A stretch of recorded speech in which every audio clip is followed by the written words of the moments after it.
I'll be right back. I forgot. Okay.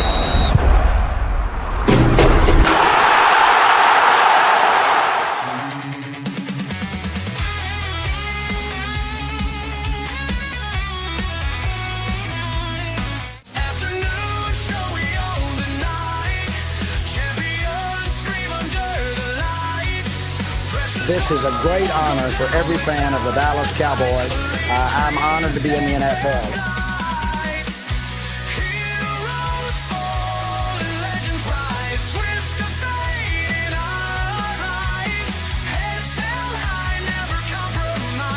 What can I say? Mamba out.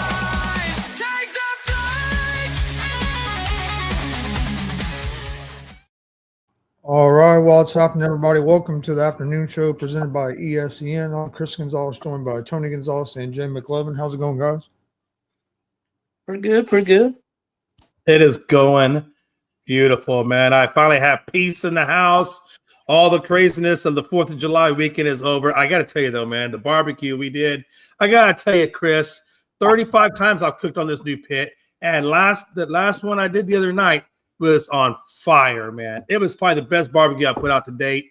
And I keep learning new tricks, but every year it gets better and better, man. So it's fun, man. It's fun cooking barbecue. I don't know if y'all guys do a lot of that or. What'd you make? So I smoked. I used like a hickory. No, I used mesquite and pecan as my wood sources, and basically I did 2 briskets. I did a pork butt for pulled pork, and then I did a bunch of sausage, and then I did probably 50 pounds of leg thigh quarters, and then I want to say it was 7 or 8 racks of ribs. Cool. And I even smoked 1 turkey. Oh, it was quite the spread, man. But the food was so good, Tony. I finally got the tenderness and the juiciness of the chicken where you can just slide them apart. You don't have to pull on it; it just slide. And I got it to where the chicken will actually dissolve in your mouth, and it really requires just very little chewing. Like it's on point, Chris. I'm telling you, so on point, man. So on point. So you guys are gonna have to come down here at some point on one of these 4th of Julys and grab some barbecue. So sounds good. Real quick before we get started, I want to send out prayers to Yes. Catches and all the bad things that are going on there with the flooding and stuff. How close was you to the flooding, Jay? Oh, I'm definitely south. I want to say southeast of where it was. Not maybe about a couple hours. Okay. About 3 or 4 hours south of it. But yeah, that river, man, when that river overflowed, it was just done. It was just done. You know, and last time I checked, and I don't know if it's gone up anymore. I hope it hasn't. But last time I checked, it was 81 casualties. I heard about an hour ago, 89. Is it 89? Okay, so it's gone up by another 8. Okay. So 89. That means there's probably roughly That was a couple 30-ish. That was actually a couple hours ago on the radio. I heard 89. So unless it's went up any since then. Right, that's what I'm saying. So that probably puts it about 30. I think they're unaccounted for, I think, right now at that point. Yeah, I mean, I'm glad that they found those 2 girls up in the trees. I saw on there they found another girl up in the tree. So I'm hoping and praying that there's some more trees that got some of them youngins in it. I hope so. Yeah, it's an awful thing. Well, guys, let's get started. I figure we're talking a little NBA first. Jay, I want to get your takes right off the bat with the Houston Rockets. A lot of stuff going on. Of course, before you went on your little hiatus, off for a week or so, you guys got Durant, but a lot more since then. A lot of other things have happened. Wanted to get your takes and what you think about these Houston Rockets. Yeah, so they traded Cam Whitmore. I think he's around 21, 22. He's a young forward that we got. They traded him over to Washington for a couple of second-round picks. I thought we could have at least gotten a first for him. I think 1 first, maybe a lower first-round pick or whatever, because he's a hell of a good player. The problem with Cam was we were loaded at that position, so his minutes just weren't there for him. He got maybe a few minutes off the bench, but it wasn't a whole lot because we're just log jam there. So that's really the reason why the Rockets let him go. Not because he wasn't a good player, but it was just more of a depth thing. We already had plenty of depth there. We needed to get other spots. So, and they wanted to help Cam out because Cam has been a really good teammate on the Rockets. So they wanted to give him some love and find a spot closer to his home or where he wanted to go. And they were able to work that out with Washington. So it worked out well for him. I don't really like the 2 seconds. I would have settled for 1 first. And it didn't have to be unprotected. It could be a protected first round pick. And I would have been fine with that. But it's okay. At the end of the day, we'll see what we get in the second round. So maybe we'll pick up a 3-point shooter, a specialist or something. Who knows? But it's okay. But anyway, so I felt like that was still a good pick or a good move for the Rockets, right? Secondly, I felt like bringing Capella back in that 17 trade that brought Durant over. You can never have enough depth, especially at the center spot. So now we got basically a logjam. Really, even at the center position, right? So you got Sengun, Sam Adams, and then now you got Clint Capella. Now maybe Capella could ride, or Sam Adams could ride in the forward spot. So I see a lot more of what we did last year, where we ran the 2 bigs together with the 3 guards, or 1 forward and 3 guards, whatever. So it gives a lot of flexibility, I guess, for Udoka to play around with in terms of combinations to match up with other players. But we didn't really add any youth. We just added a lot of older veterans. Durant is good. I mean, nobody, if he can go in and just play ball and they don't have to put necessarily the weight of the world on his shoulders, I think he's going to work out well. And ultimately, I think the Rockets are look, until you beat the defending champs, I can't say we're better than OKC. I think that would be irresponsible to say that. So I'm going to say that we are the number 2 team right now. I still feel like we're the number 2 team in the West. And until OKC shows differently, you got to keep them at 1. But I think what we did do is we added a little bit more experience, a little bit more depth, and then we're going to see where we are at the end of all this. Yeah, I like OKC, of course. They're going to be the favorites. They're probably going to be heavy favorites. I don't think they'll win it again. I think it hasn't been done for a while.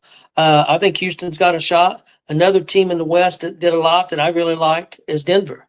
I like what Denver did. I think, plus with their experience, Denver's going to be a dangerous team. A team that you really liked last year, and of course they got hurt.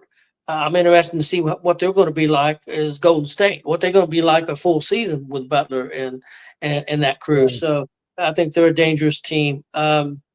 Chris, anything standing out to you with OKC, Houston, Denver, or any other team? I know we talked about it quite a bit last week. Of course, Houston did make that one move over, I think, Friday or Saturday, getting rid of Whitmore. What's your take? No, I mean, it's about the same as it was. I think Houston is going to be pretty good. I think getting Durant's going to help them. The team in the West, I think is going to be real good that people are ain't talking about very much is Dallas Mavericks. I think Dallas is going to be real good, especially if Kyrie is able to come back healthy. But with the pickups they have, and then adding Cooper Flag as well, if Anthony Davis is healthy, I think they're going to be a real good team. And the Los Angeles Clippers, I wouldn't overlook them either. They were, they took Denver, I think, to 7 games, and Denver took OKC to 7 games. When the Clippers were healthy, they're a pretty good team. Yeah, the West is going to be a real bear. Like Houston got second in the division last year, and I'm not saying they won't get second or won't get first, but it's not going to be easy. They could go back to have a better team and could drop to 3rd or 4th. The main thing is just to get in the playoffs and go. But the West is going to be a bear, a lot more of a bear this year than it was last year. You still got the Timberwolves. You still got some good teams. It's going to be a struggle. Teams better get off to a good start, because if you don't want to get off to a bad start, you may have a hard time getting that ground back. Well, I agree with Anthony right here too. I think Denver Nuggets got better with their pickups. I agree. As well. That's another team that's going to be, I think, is going to be dangerous again. Well, Jay, when Houston made their pickups, I really liked it, and I was picking Houston to win the West, and then Denver made their picks, and I'm like, I don't know. I really like what Denver did.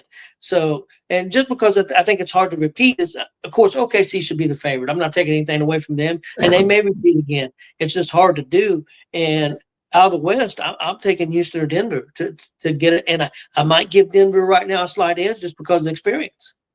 But Houston's going to be dangerous, I think. So it should be interesting.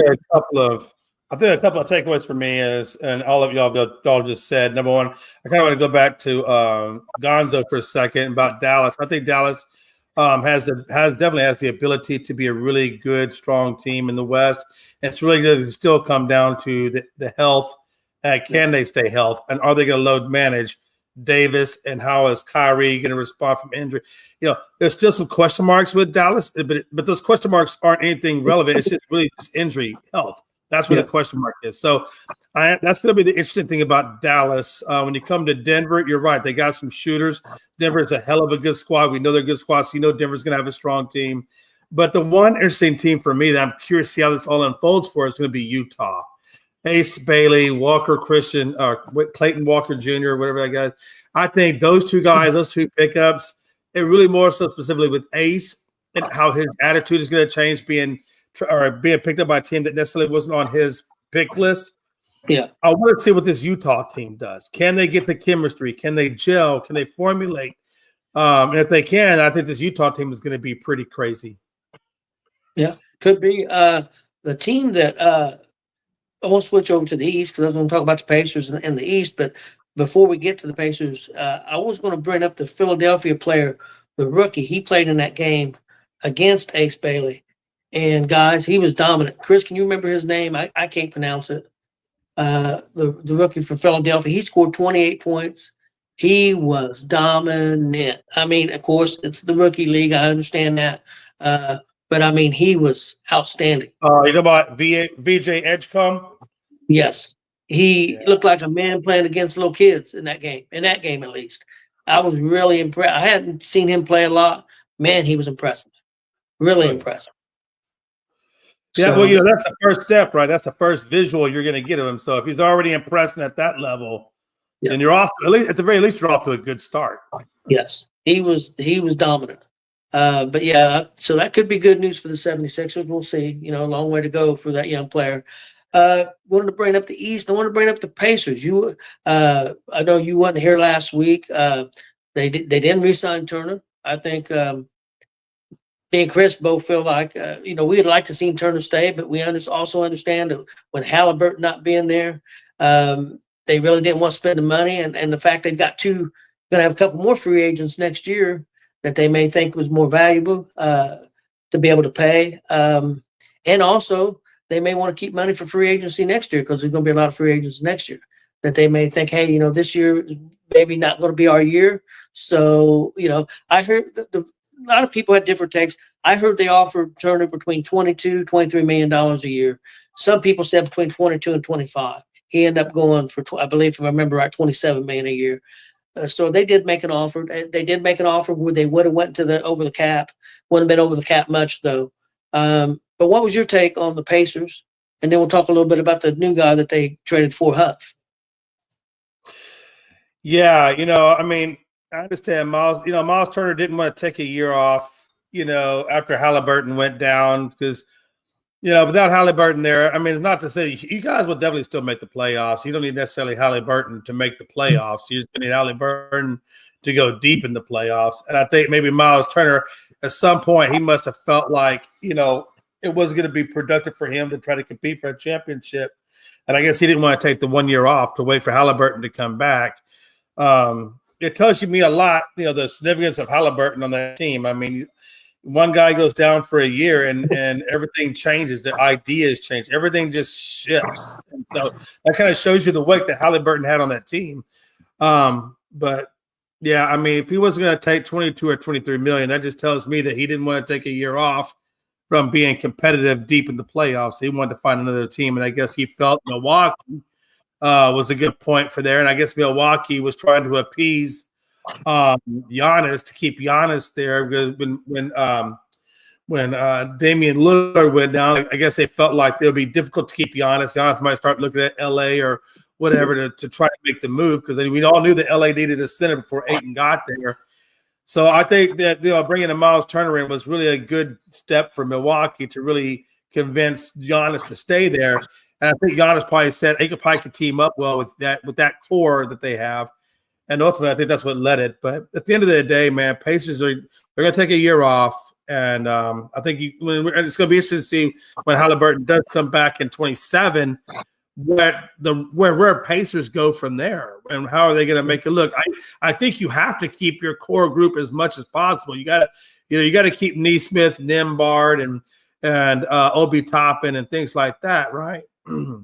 That's like your core group right there. So you want to make sure at the very least you keep that, and then everything else, you can supplement with free agency, and that list comes up in 27, right? Yeah, well, see, Nesmith will be a possible free agent next year, and so will Mather. So there's two guys. If Mather shows off, that's the other one I was thinking. So them two guys, I mean, you're going to if you want to keep, you're going to have to pay. So I think maybe that outweighed Turner a little bit, and I hate to see Turner go, but I'm interested to see what they're going to do in 27. Going to be a lot of really good free agents out there, and Pacers could go a little bit of a different direction. Chris, what's your take on the Pacers? And then also give you the first crack at Jay Huff, the trade they made for him. See what you're taking. Well, first of all, I think the Pacers. I think they've done the right thing. There was no reason to pay almost $30 million to Turner after Halliburton went down, because by the time you do get Halliburton back, and you feel like you're really going to be trying to compete again for a championship again, he's going to be 32 years old, and then like you said, you have younger guys next year that are going to be up. So I mean, it didn't bother me. I kind of like what they done. I would have been more upset if they'd have went out and like broke the team up, tried to sign a real big free agent and done all that stuff. I'd have been more upset about that than the way they're going. They're kind of staying packed, staying to their plan, not panicking. So I do like that. And then the Huff pickup I like.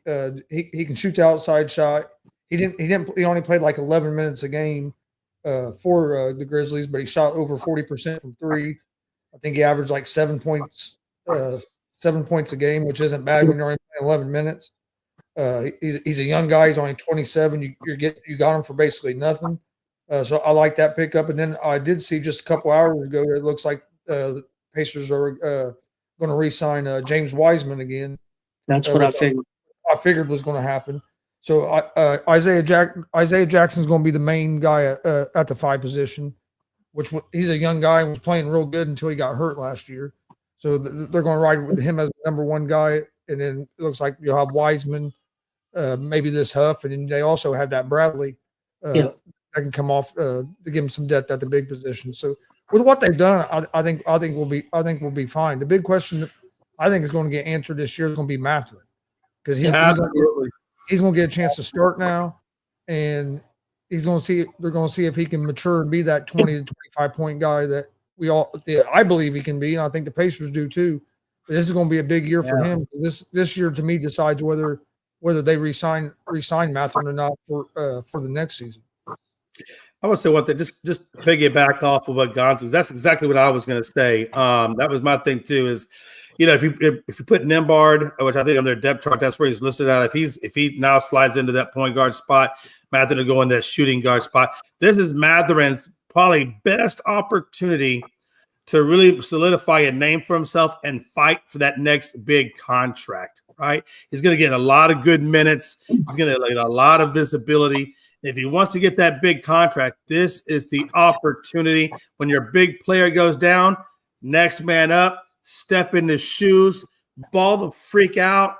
And this is where you're going to see. I actually want to revise what I said a minute ago, because really, the more I think about this, you guys could make a deep playoff push if Mathurin accepts the challenge, makes the most out of this opportunity to make a name for himself. And if he can slide in and play that team ball and make his shots and play his defense and things of that nature, you could go deep. It's going to depend on how well Matherin responds to the opportunity that's being afforded to him, right? He just has to mature a little bit and be a little more consistent. Sometimes he loses focus and does some dumb stuff, but I think a lot of people don't realize it, like we do, because I watch all the Pacer games. But he was the third leading scorer on the Pacers last year, off the bench. He was our sixth man coming off the bench. He was our third leading scorer. He started like 45 games last year when Neesmith was out with the ankle injury. So he got a chance to start some last year. So yeah, this is a year he needs to really take his big step because he's still on a rookie contract. Right. Well, and not only is he auditioning for the Pacers to try to stay on their team for the next year, he'd be auditioning for all the other teams. Absolutely. Move on from him. Yeah. And another big thing is, with this, Isaiah Jackson, that this is his big opportunity to step up and prove what he can be. And then also we got the young player Walker, who I think is going to play a lot more minutes. We're still going to have a lot of depth. And Wiseman was a guy that I really liked, and bringing him back I like. So I think depth-wise we're going to be just as strong. Again, Turner was a great guy. I like Turner. I'm not putting him down anyway. I think we'll miss him in the post a little bit. We're going to miss his defense. I think we'll be able to replace his scoring. I really do. But now some of the other areas, it may be a little tougher. Now the Huff, I did see he's 7'1", and he is capable of blocking some shots. Not a super great rebounder, but he's a pretty good rim protector. And they say he runs the court really well, even being 7'1", that he can really move down the court. So it comes a guy that can do things that Turner maybe not as well as Turner, but going to be able to, do some things that Turner did. And with Wiseman and Jackson, I think they're more going to fill the role and pay a lot less money. Let's be honest. I think the main thing that we'll miss at first from losing Turner will be the shot blocking, the rim protection. That was one of the things that he's really good at. I think he was like fourth in the league in block shots this year or something like that. He's always at the top of the league in block shots, so that we will miss that some. And the other guy I think you're going to see even take a bigger step up is going to be Siakam. I think you're going to see Siakam go from averaging 19 to 20 points a game to being closer to that 25 to 26 points a game, because now, see, that's one thing. We never called plays for Siakam and ran plays for Siakam. Or this year, there's going to be the offense I would assume is going to run a lot more through Siakam than what it did. So I look for his numbers to even be better than what they were, because he's going to get more opportunities than what he did last year and a half since he's been with the Pacers. Yeah, the one thing I like about Huff is, again, he's a good rim protector.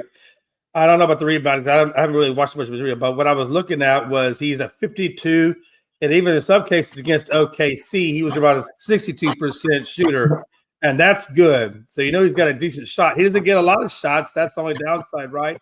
I think he takes maybe a couple of shots a game. I think, like you said, primarily he's just out there for rim protection, things of that nature. But he is a good shooter, so that is a good thing to add in your big man. If you have a big man out there, to have him be a good field goal. Now, that may be a lot of layups on his end. I don't know what his range is. But he shot over 40% from 3-point range, and that was there you go. That was shooting like just over a little over 3 attempts a game. So that's pretty good if you're taking 3 a game and you're shooting. Especially if you're a big man. Yes, if you're number 5 is a 42% 3-point shooter, I'll take that. Yeah, he has a guy that has he's a guy that has a lot of potential, and he's still young. He's like 26, 27, so he's not. Yeah. I mean, they're taking him, got him cheap, gave up a 2nd-round pick for him, and they're kind of going off potential. That's what a lot of people go off of potential, and then you hope that rubber meets the potential. Yep. Jay, you wasn't here. Pacers front office have been pretty good with their pickups and their drafting here as of late, so I got to have faith in them. Yeah, I liked our draft. Jay, I want to get your take on the East. Who do you think the favorite team in the East is? Oh man, in all honesty, I really do. I mean, I know how good Cleveland is. I don't want to be disrespectful to Cleveland, but I really like Detroit, man. I really do. I like Detroit. I felt like last year they got a lot of experience in the playoffs. I felt like they're a young team. And I felt like, there's a couple of games in that New York series I felt like should have gone their way. It didn't, but at the end of the day, they still got the experience. I do believe this team can be something, and I'm really curious to see where they pick up this coming season. And if they pick up where they left off, that's I expect them to be top 3 in the East, and I do expect them to do better, if not to get next to the next round. I think they get out of the first. I think they make it to the second round, and then we'll see what happens from there. But I like Detroit. I like Detroit a lot. Yeah, I Cleveland's good. I still wonder if they're tough enough, but they'll be up in my top 2. And then, of course, the Knicks. They finally got their coach. They got Mike Brown, who's a pretty quality coach. We'll see how things go.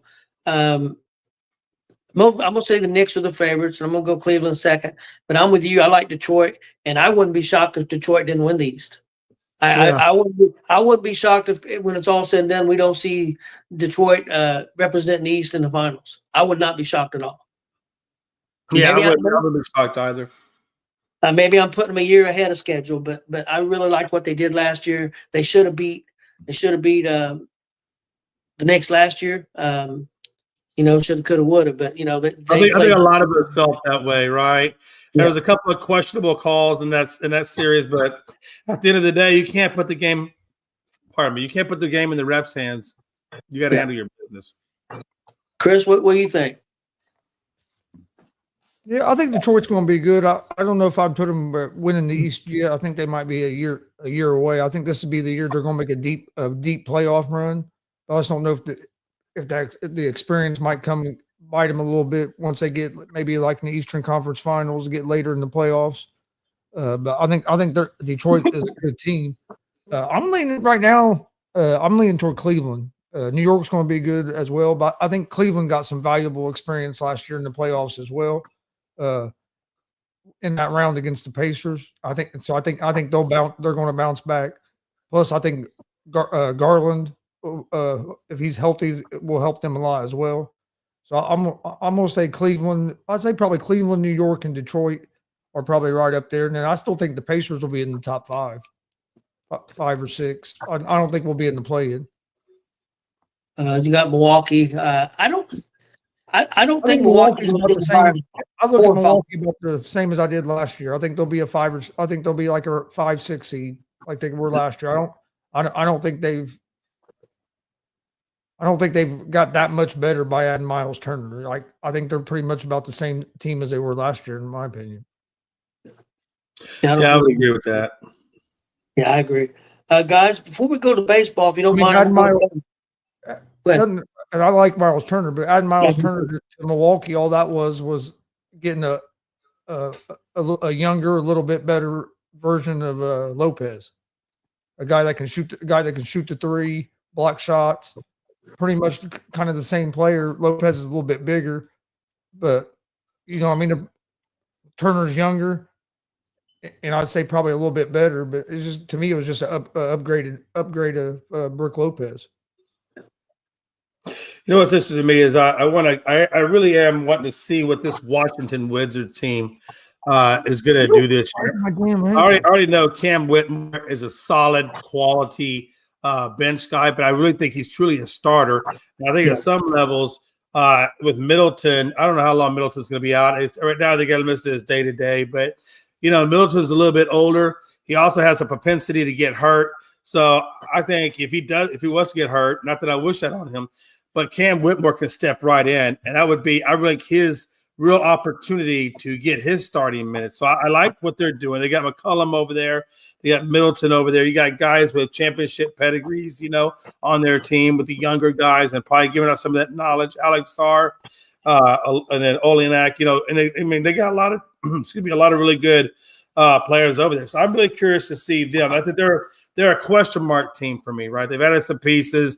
I think they're at a bottom. If they do make it be like a bottom play-in, maybe like around 9, maybe 8 or 9, maybe even 7, 8, 9, 7, somewhere in that neighborhood. But there's some questions because they put some new guys over there. So I got to see how they come out that first week or two of the season, and then we can get a better estimation on it.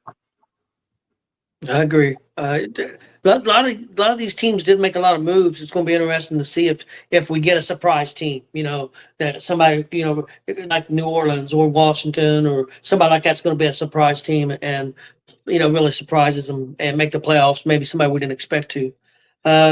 Real quick before we go to baseball, I was going to go over a couple of news things and then we'll have plenty of time for baseball. I don't know if any of you guys seen it. I was planning on watching it, but my plans changed. I had to go to Indianapolis and yesterday. So the Gold Cup soccer, Mexico defeated USA 2-1. I was hoping USA was going to be able to pull that off. I thought it would have been a nice win for USA. I'm not a huge soccer fan. I usually watch the World Cup when it's on. But yeah, Mexico, USA got off to a 1-0 lead, but Mexico tied it up, and then in the last 10, 20 minutes, got the second goal and held us off. So, any thoughts on that, guys? Yeah, I really wanted to go to that game, but I just the prices were just stupid, man. And then by the time I found out, they actually dropped them down to I think like $85.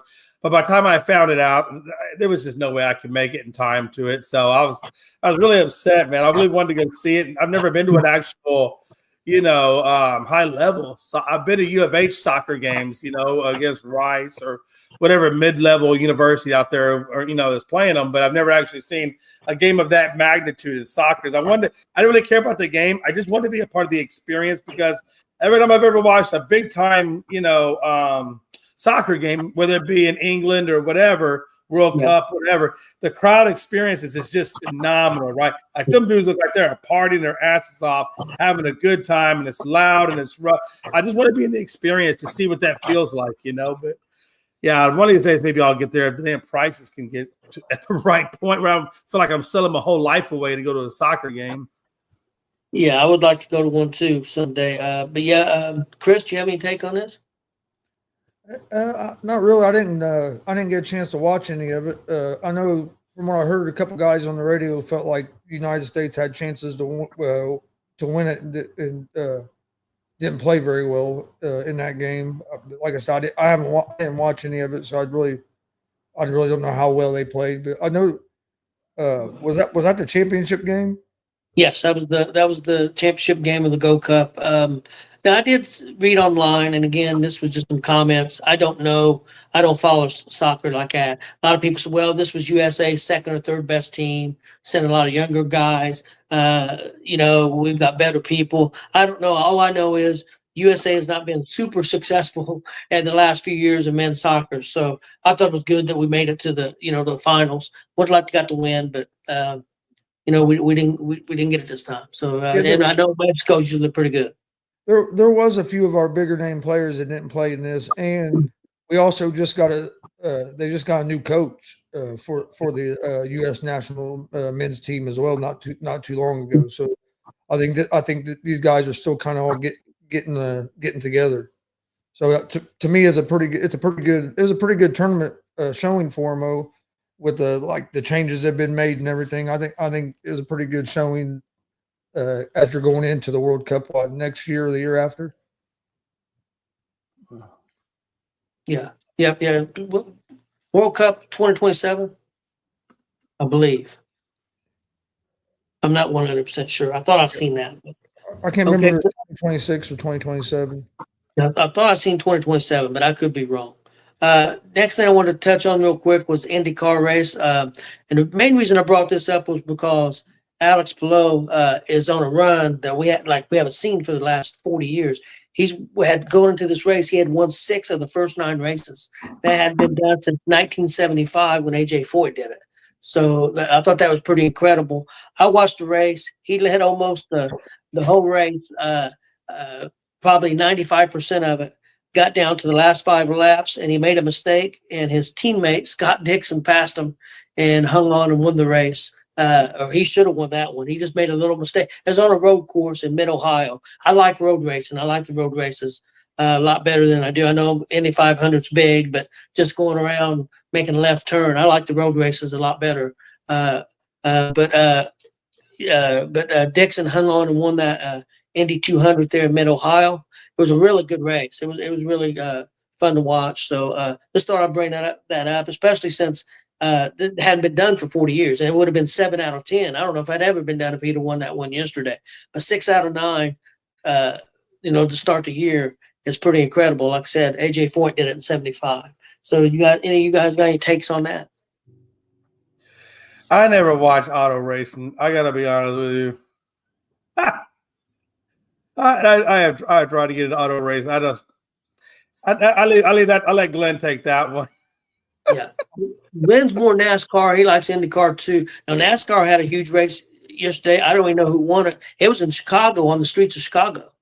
It was a street race. And that happened. I think Glenn went to it, didn't he? No, it got canceled. He was going to go, but his what do they call that? The B&B things, the where you stay. Oh, Airbnb. Airbnb got canceled because I think the person that stayed in it before him, did some damage to it. So it got pulled from him, and he got his money back. Luckily, he got his money back and everything. But it was kind of last minute, and I don't think he really wanted to try to find a hotel and all that stuff. So he changed his plans, and he got his money. He said he'll find another trip to go on to. Hey, so No, but I'm glad. I know my some of our comments aren't coming through because it's on my Facebook page. But on my Facebook page for the show, I got Dustin saying 2026 World Cup, and then he was going on to say that USA played great, and this is an extremely young roster as most of the U.S. stars remained with their club team. The future is bright for USA Soccer, and the World Cup will show that. Mexico did defeat USA. The refs defeated USA. He goes on to say blatant handball that took a penalty kick away from the USA, which would have put them up 2-1 late. And finally, he puts on there Orlando is a dark horse team to make the finals. After Bain, Banchero, Bain, and France and Suggs are a legit quartet, all under 26 years of age. So he said that Orlando's Bain, Banchero, and France and Suggs are all very young, and he said that they're going to make a big deal. So appreciate the comments there, Dustin. Sorry I didn't see them, man. They're it's on my Facebook page and not Elite Sports, and so I apologize for that. I agree with Dustin on Orlando. I don't think it'll be this year. I don't see them in the finals this year. I think you can see it a couple years. Again, like you said, they're really young, but I still think they're going to have to take that next step. They're going to take that. I don't know if they can take that big of a leap in 1 year, but I think 2 or 3 years, Orlando's going to be very good. I've seen some people comment about the bad calls, but I didn't see it, so I didn't bring it up because I don't like to I didn't see it, so I didn't want to but I did hear about that. In some of the comments I've seen about the soccer game. Okay, guys, let's move on to some baseball, and let's first talk about the Houston Astros. They were definitely the best team of June, playing some of the best baseball right now. Jay, we'll give you the floor. What do you think? What has been the key for that young? I don't know, young, but I know pitching wise are young. Astros team right now. Yeah, like I was talking about this. We were talking about this earlier. The Astros are just, I don't know, man. It's an interesting team. I still haven't quite figured this team out yet because we have so many different combinations and so many different new faces that are coming in and helping out the veterans when they go on the IL and come off the IL. And Yordan Alvarez, I don't know if he's even going to be back. They're suspected maybe late in the season, maybe before the playoffs. He had to go see a hand specialist because he had a setback. He was having a lot of pain, hard to hold on to the bat. So I don't know what the availability of Yordan is going to be going into the playoffs. So right now we're using Carantini and a platoon of others at the DH spot. Couple of names I think for the Astros going into the All-Star break is going to be a power bat because we lost it with Alvarez. So I'd like to see them get a power bat either at the DH or in left field. And then also I'd like to see them get another starting pitcher because I don't know when Eric Getty's going to be back. I don't know when Garcia or even Javier will be back. So right now our main stars are Framber Valdez, Hunter Brown, and then a platoon of other guys behind them, right? So, Lance McCullers. I apologize, Lance McCullers. And then you got a couple of minor leaguers and one relief in Gusto. But I like Gusto. As a relief pitcher, he beat the Dodgers. So anybody that beats the Dodgers, I love you. But it's interesting, right? We got a lot of issues or a lot of question marks at the pitching spot. Not so much for the regular season. We know right now this is regular season. But more so if we get into the playoffs, because everybody knows the level of competition gets exponentially better and harder when you get to the playoffs. So I don't know how the inexperience that we have on the back end or even the middle to back end of our rotation, I don't know how deep we can get in the playoffs with that type of rotation. So that's still kind of up in the air. So a lot of question marks are still around the Astros as we get to the All-Star break. And then how are we going to come out after the All-Star break? Are we still going to be hot? Are we going to plateau? We got Seattle, which always plays us hard in Seattle, our first series after the All-Star break. So there's a lot of things, a lot of obstacles, a lot of questions that I still have for a team that I still have not quite fully understood yet. You got Jake Myers hitting over 300. You got Pena hitting over 300. You got Hunter Brown, who I will tell you right now, if you look at every damn near almost all statistical categories, is playing better than Paul Skeens. He's got a better ERA. He's got a better WAR. He's got a better runs allowed. I think Skeens has given up 25. Hunter's given up 21. So there's a lot there, right? He's got a better whip at .082. I think Skeens is at .09 or .90. So there's a lot of things there that I really think Hunter Brown should be. We don't talk about him enough, and I think a lot of times it's just Hunter or Paul Skeens' name it's a big Paul Skeens name. Everybody knows Paul Skeens. Hunter's just kind of quietly coming up the ranks. So we'll see what goes on. But yeah, man, there are some good positives of this team, but there's also some question marks, and we'll see what happens at the trade deadline. Yeah, that's true. It's still early. I mean, I know we're to the halfway point almost. All-Star break, actually, our game wise, but the All-Star game getting ready to come up. Next Tuesday, I believe the All-Star game is. Chris, you touch on the Astros, and then we'll go right into the Reds, and let you start with the Reds, and then we'll definitely got to come back and talk about some Yankees because they're struggling right now.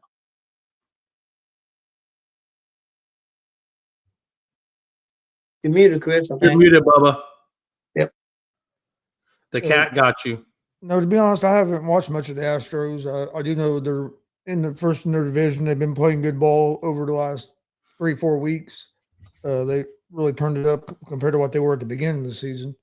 But I haven't really watched a whole lot of them to give like an opinion on whether they should pick somebody up or what they should do on that.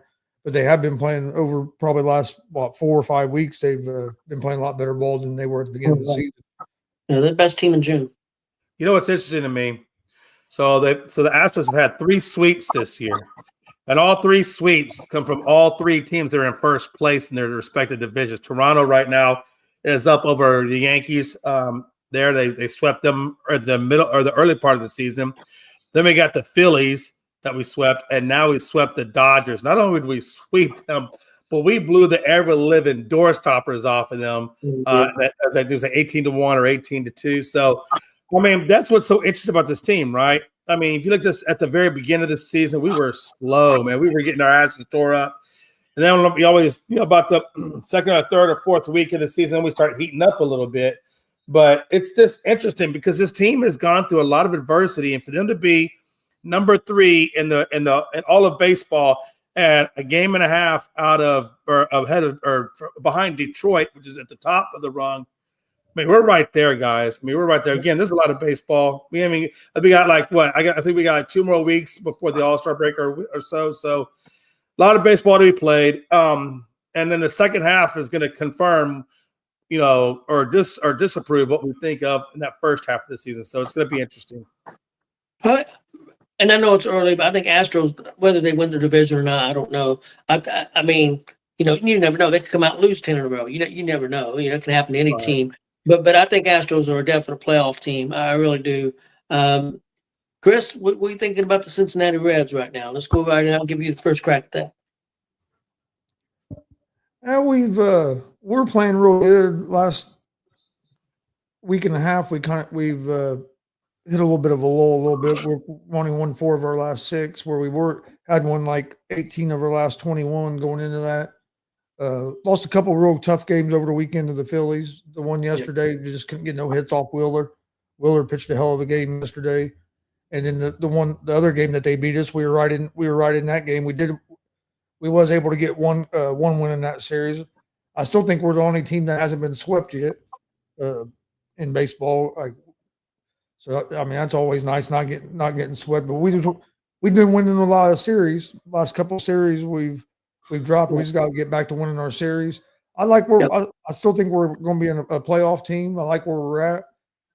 Like I said, I'd like to see him maybe add a bat or maybe try to solidify the closer position before the trade deadline. But Yeah, I think it's starting to come together. Francona is getting used to the team, and you got to think we haven't had our best pitcher for almost 3 weeks now, at least. He's pitching off the mound. I think he's going to AAA. I think. I mean, we haven't had Hunter Green for a while. We've had some other injuries. All-Star break. And we should have more. We should have definitely had more than one guy on the All-Star team. Yeah, definitely should have had, at the very least, Abbott and maybe even the one outfielder. Yeah, I agree with you. I think we need another bat, and our bullpen's doing okay, but I wouldn't mind another bullpen guy, another for sure closer. Even though the guy that we had hasn't blown a lot. Pagan's been pretty good since he's took over that spot. When we've blown stuff, it's been more in the middle relief, and that's been hit or miss. It just seemed like it's at the wrong time. We're playing the Cubs, we're up 8-2, and we blow the game twice. Just at the wrong time. The big key for us, I think, we got to start beating teams in our division. That's something we've struggled with this year, and that's something that's got to change if we want to make the playoffs. We played better against the tougher teams than what we do teams that we should beat as well. Chris, have you looked at all of? I told you the other day about one pitcher that's going to be out there, a former Red. That I don't know if he would be the closer or not anymore. I don't know if that's what he does. I'm forgetting his name right now. The Cuban Rocket. Aroldis Chapman. Some people think Chapman could be available. That could be a possibility. Any bats out there that you think might be? I know the White Sox had one, but I forget his name, but he got hurt. So they said that was one that Cincinnati was looking at, but he got hurt. Now I did tell you about the other one that used to play for the Reds, third baseman, power hitter. I can't think of his name right now either, Chris. I know you know who he is. I didn't hear what you said. Guy used to play for the Reds, third base. That was another guy that they're looking at. Suarez. Some people think that Suarez could come back to Cincinnati as a possibility, but there's going to be more than just Cincinnati looking at him because he is a pretty good power hitter, even though he does strike out a lot. Pretty much it on the Reds. Jay, did you have anything to say about the Reds? Then we'll move on to the Yankees. Yeah, I mean, the Yankees have had a crazy season. The Reds, you guys are kind of right there too. I think you still need a one or two type of player to come in. I don't know your team as well enough. I know you guys. Correct me if I'm wrong. Your record. Correct me if on your record. Your record. You're about what? I know you're like in second to last, correct? But you have an above 500 record, correct? Yeah, we're I think 46 and 44, something like that, roughly. About 2 games out of the wild card. Right. And who is your next series against right now? Miami tonight at Cincinnati. Right. So you got Miami coming up next. Yeah, you got a good team. You don't have a bad team. I don't know that that team is quite ready to go the distance, right? In terms of the playoffs. I think, I was going to pull up the wild card just to kind of see, because I don't know if you get the division, but I was wanting to see where you guys are sitting in the wild card right now. And I'm pulling it up. Two and a half. Okay, so you're 2.5 back of St. Louis. San Francisco's is tied right now with San Diego. So you're only about a game. You got plenty of time. Yeah. Maybe what do you? I would probably say you definitely got again. Your pitching is good enough. Where's your team ERA at right now? I'm not sure, Chris. I was pulling that up on you guys as well, just so I could see your team ERA. At one point, we were top 10 in pitching, but I don't know if we're still there or not. Because I know, like I said, we lost Green for a while, and that hurt us some. See, I've been keeping up with Friedel, not so much with De La Cruz, because Friedel's on my fantasy team, so I kept up with that guy a lot. And I like Friedel. He does a lot of good things. Gavin Love said earlier is pretty good. He should be an all-star. Friedel should. Yeah. He should have been. He should. I mean, like right now, your team batting average is 246. That tells me you do need some help on the hitting department. So I definitely would look for a hitter. It doesn't have to be necessarily a bomber, just as long as it's another contact hitter, something of that nature. I was looking at your home runs and to see how much Powerball you guys are getting, and it looks like you said, De La Cruz is obviously your number one guy. He's got 18, and then I believe looks like McLean. He's got 10. That's like your number 2 guy in home runs. So I definitely think, you got some decent – I would say at least one more power bat would be good. But definitely contact, man. At 246, if you were like around 260, or either high 250s, low 260s, I think you'd be okay in the contact or the offensive side. But I think you need another bat in that lineup. A little more consistency. The reason Suarez would fit well is because at third base, we've played a lot of different guys at third base. We've got some guys that may come through, but they're young guys, and they haven't been consistent yet. Suarez would be a guy that plays third base, and he's a definite power bat. I mean, I don't know where his home runs is, but I think he's top of the league or right there, as far as definitely for National League or whatever league. I don't even know what league he's in right now. I think he's in National League. Yeah, I was looking at your pitching. You got some pretty good pitching on there. A lot of them are in the 4s. Some of them are you got some kinds of look, but right now you're like you're at 3.95 ERA with a 1.24 WHIP. So I'd like to see that ERA come down at least down to around the low 3s and get that WHIP down to around 1.1, somewhere in that neighborhood. That means you got to get 4 runs. That means you got to beat every game. You got to beat more than 4 runs. And with a 246 batting average, I haven't gone and done the research in terms of all your runs, what you're scoring per runs, but with a 246 average and you're giving up almost 4 runs a game, or right at about 4 runs a game, that means you got to be scoring at least 4 to 5 runs a game to be in the winning position. Yeah. So that's really kind of where it is. I think you need another ace in your line, or at least a good. We don't need another ace. We need our ace healthy. Yeah. Well, and again, I get that. Yeah. Yeah. I've been out for a month. We have 2 aces, but one of them's hurt. Yeah, you're almost like in the same spot that I'm in, Gonzo, in a lot of ways. I got Garcia and Javier, which are 2 of our aces, or not aces, but they're really good, strong pitchers. Garcia could probably be considered an ace in some places, right? Hunter Green was pitching just as good as Abbott. Yeah. Well, as Abbott's been when he got hurt, when Green got hurt. So I mean, we'd have 2 guys. We got to figure out what do you do, right? Because you don't want to give up too much of your assets trying to compete, because then you're setting yourself up for a downfall when it comes to the next seasons or seasons after that. So you don't want to necessarily. Oh, we got about 15 shortstops so we could get rid of. There you go. No, seriously, that's a good point. So I'd be packaging some shortstops or whatever. It seems like we got like 20 shortstops in the minor leagues. It seems like we always draft shortstops. We got some young pitchers. We've got a lot of good prospects. So we have guys that we can package up and get something if they decide to do it. Now, whether they'll decide to do it or not, I don't know. And if it's the right fit. I mean, we've had Suarez before. He strikes out a lot. Now, he does hit a lot of home runs, but he does strike out a lot. I think they'll make a move, but I don't expect them to make like a real big, like a big splash, big move, and pay somebody a lot of money and trade a lot of guys. I think it'll be more. You can't stand on the damn laptop. And our hitting has done a lot better in the last 5 or 6 weeks. And we just got one of our best hitters back in the last week and a half, Austin Hayes. They just got Hayes back. And getting CES back is going to help us too. Yeah. So I think our hitting's in the right direction, and our pitching take a little bit of a step back because of injuries. So the main thing for us is to get healthy, and then we'll go from there. And the good news for you though is you're at a plus 32. and your run differential. So you do have that working on your side. As long as you can stay in the positives on that differential, Well, and you're what's going to be crazy in about good that, Jay, is we didn't start scoring runs till probably about a month and a half ago. The Yeah. first part of the season, we struggled scoring runs. Then here lately, we've been scoring a lot more runs. Yeah. Yeah, we started hitting the ball. Guys, let's move on to the New York Yankees. Let's get on Last to I that. had seen, they had lost 16 of their last 22 or 23 games. So they have been in a big funk. They were in first place by several games, and now they're in second place, probably 2 or 3 games back. So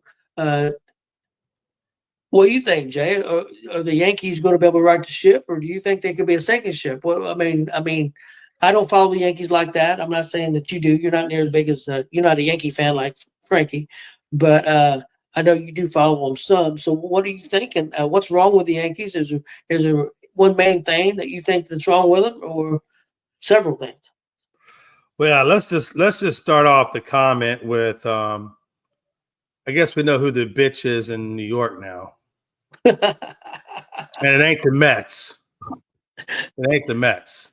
Well, the Mets are struggling a little bit too. The Mets are a rough team. I'm just saying they just lost a series a couple of times to New York, or to the Mets. So they clearly have an issue in terms of trying to establish the dominant team in New York, right? I mean, that's probably one biggest issue. I feel like, if your team has some fire in it, you should be gearing up for that Subway series. You should be gearing up for it. And they haven't been gearing up for it. They just got swept by Toronto even. That's why Toronto's in first place right now. I mean, I don't know what's going on with them right now. It's the same thing that's happened over a couple of years now. They come out strong, but right as about that All-Star break, they start to teeter down a little bit. So they got to be able to figure out, how to get that momentum back, going into All-Star break. Because I remember several times they've struggled going into All-Star break. They struggled coming out of All-Star break. And then maybe about a month or two, or not a month, but maybe a few weeks after All-Star break, then they kind of heat up just enough to get into the postseason where it's a wild card or whatever. And then they do a little bit of damage, but I don't know. I don't even know where you would start with that team. I mean, they've invested a lot of money too. They brought in Cody Bellinger over there and things of that nature. And Cody Bellinger he's on one of my fantasy teams, and he's kind of streaky, Bellinger.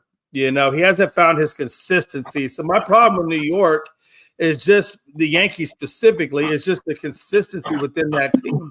Judge is still. I've seen Judge on a couple of occasions still do chasing. He has to get rid of that chasing, right, and try to go back to what he was doing earlier in the season when his chase rate was much lower, and so he's got to do that. He's got to get back to that. And again, they've got some injuries, I believe, on their pitching staff too, if I'm mistaken. Yeah, they do. I don't think they're necessarily 100% healthy either, and so that's a big problem, right? Because if your defense sucks, well, then your offense is going to do so much as well. So, yeah, I mean, New York, they've got to find a way to win again. They have been having issues, and we'll see what happens to them. I personally hope they keep losing. I don't want to see them win. Just stay in the damn tank. Just stay in the damn tank. And I mean, now I do want to be clear, just because I said Judge struggles at times on his chase rate, I'm not saying that he's dog water or anything like that. I'm not even hinting towards that. And, if you look at the stats, he's got a 360 batting average, 33 home runs, things like that. There have just been at times in some key moments where I've seen him chase when he shouldn't have chased, and that's not going to affect the average because it doesn't happen enough to affect his average. But when you get into the playoffs, you really got to be careful about not trying to do too much to either get you back in the game or your team back in the game. You got to play within the confines of the game. So that's probably one of the biggest things I would say for Judge. Other than that, it is what it is. Chris, I don't think they're going to get it this year. I want to go on record. I do want to go on record as saying that I do think the Yankees will snag a wild card, but I don't think they're going to get back to the pennant. Chris, your take on the Yankees, and then I got a question on both of you about the Yankees. I mean, to me, it ain't no big deal because it's pretty much the same thing that happens with the Yankees every year. They get off to a strong, pretty good start, then they struggle. Or then you have to listen to the media talk about how Boone needs fired. They need to make changes. And then the Yankees get hot again, make the playoffs, win a couple rounds in the playoffs, and then everybody loves Aaron Boone again. And then we get ready to do it all again next year. So it's just a typical Yankee season to me. Well, I'm glad you brought up Boone. You guys' opinion. Do you think it might be time?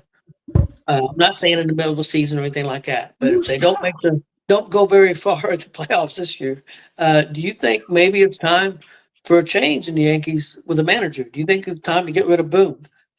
Chris, I'll let you go first, and then Jay. I don't know if it's time to get rid of him. I just get tired of hearing the media talk about him. I think he does a pretty good job with the roster that he has. I just don't think he has a championship roster right now, and the media expects him to win championships. And they've spent some money, but with injuries on pitching and stuff they've had, they've been able to do it. I've always been a fan of Boone. Of course, he was a Red years ago, and some of his family who played for the Reds and stuff. So I've always been a fan of the Boones. But I don't think it's really time for him to move on. I think they just need to make some changes to the roster and try to improve some spots there. Yeah. Go ahead, Jay.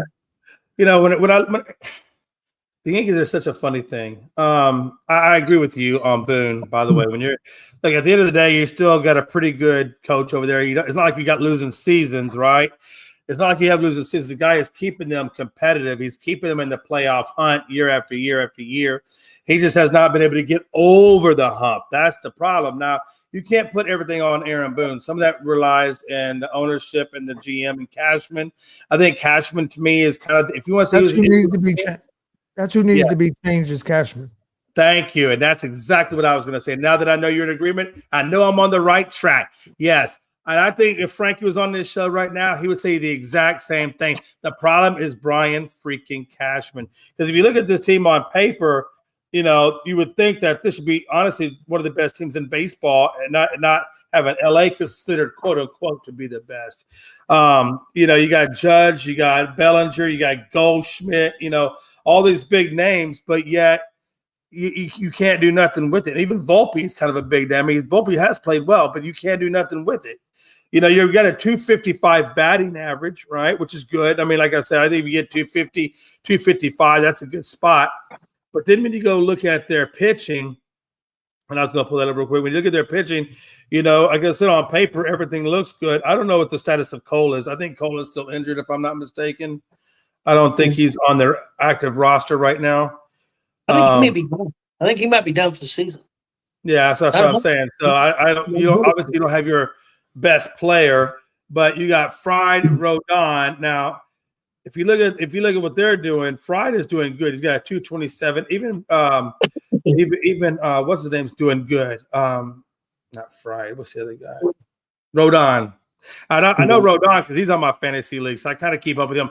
They're having good, decent years, but their team as a whole, from a defensive standpoint or even a pitching standpoint, really, their ERA isn't doing. I was trying to find their ERA because I didn't want to misquote it. There it is right there. Okay, so they got a 3.84 ERA, which is kind of an alignment with where the Reds are, right? The only difference between the Reds and you guys is you guys are around the 246 range and they're around the 254 range. You know, and I think that's kind of where your difference are because you got about the same ERAs in terms of your collective average. So I just think it's a Cashman. So I'll end it on that. I think Cashman needs to go if anybody needs to go. And I think they need a new perspective on who they bring into that team in terms of player personnel. Yeah, I can't disagree with that. Yeah, I think you guys are right about Cashman. I was just wondering because there's so much hoopla about Boone every year. If they would ever, could you see a clean sweep? Could you see Cashman and Boone both gone? No, absolutely, absolutely. You know, and a lot of baseball is left, man. We are not even close, man. I will say this, though. Frankie was wrong. Frankie was wrong when I asked him, you know, when Dusty Baker left, the Astros promoted their bench coach, Espada, to take over the reins of the Astros. And Frankie's like, oh, that guy's garbage. That guy's terrible. You're not going to want him. He's been all around the league, this, that, and the fourth, right? But I got to tell you, when you look at what the Astros have had to get through to get where they are and stay where they are, and all the makeshift band-aids we put left and right, the only thing I could take it to is that Spada is doing a great job managing this team. And so I gotta tell you, Frank, I think you're wrong on this Spada. I think he's actually a really good manager, and I think he's kind of proven it this year with this team. But yeah, as far as the Yankees go, I think you hit on the nail, Tony. I think we all hit on the nail. I think the Yankees will probably take that next level up once they get a new GM in there that will actually really start looking at the roster and breaking it down. Could be, yes, could be. And like I said, the Mets have been struggling too. The other New York team, even though, like I said, they did beat the Yankees in that series here recently. Well, guys, anybody got anything else before we get out of here today? You know, I think I touched on just about everything. I will say this. I have not looked at the WNBA. Yeah, Joe, I agree. Yankees are overrated. Have you looked at, is Caitlin Clark, is she on the All-Star team? Yeah, she got the most votes. I don't know if she's going to play or Yeah, not. she's missed like the last 4 or 5 games for the Fever. Yeah, she's missed. Yeah, she's got a growing injury. She did get the most votes by a great margin. But I don't know if she's going to play or not in All-Star. I would. Chris, would you say doubtful that she plays? Yeah, I would say probably doubtful. But the Fever still won the President's Cup, right? Yeah, that Yes. Commissioner's Cup in that in-season tournament. They won it. They killed that team, even though Clark didn't play. Now you guys go out there and win the damn trophy. Yep, that's You gotta do that. You gotta win the championship. Yep, well, I'm hoping. I think they've got a good enough team too. Chris, do you think it's going to hurt Clark missing so many games so far this year? She's missed, I don't know, at least probably 10 games at least so far. That it's going to hurt them as far as, team getting together because the season's not near as long as the NBA, so they have a lot less games. So do you think that's going to be a problem? I don't think it'll be too much of a problem. Actually, I think in a way, if she gets healthy, it's going to be kind of a blessing too, because she's going to be nice and fresh for the second half of the season. Not going to have as much of the wear and tear on her as she did last year. And last year was the second part of the season was when she really turned it on. And I think with her being out, the rest of the team is getting a chance to play without her and getting a chance to gel. So in a way, I think it could be a blessing come playoff time. Yeah, could be. I agree. Could be. Well, That's guys. all I got, Bubba. Yep. Appreciate everybody joining us today. And we'll be back tomorrow around the same time, a little after 2, probably. All right. Thanks for Hey, watching. real quick, make sure you guys give us a subscribe on our if you like the content, if you like what we're putting out today and what we put out in the past, make sure you give Gonzo Sports Room, Gonzo's Wrestling Room a subscribe on their YouTube and on ESPN's YouTube. It just helps us get more content out. So that subscribe is hugely important. That's all I wanted to say. Everybody have a good one. Thanks for watching. See you guys tomorrow.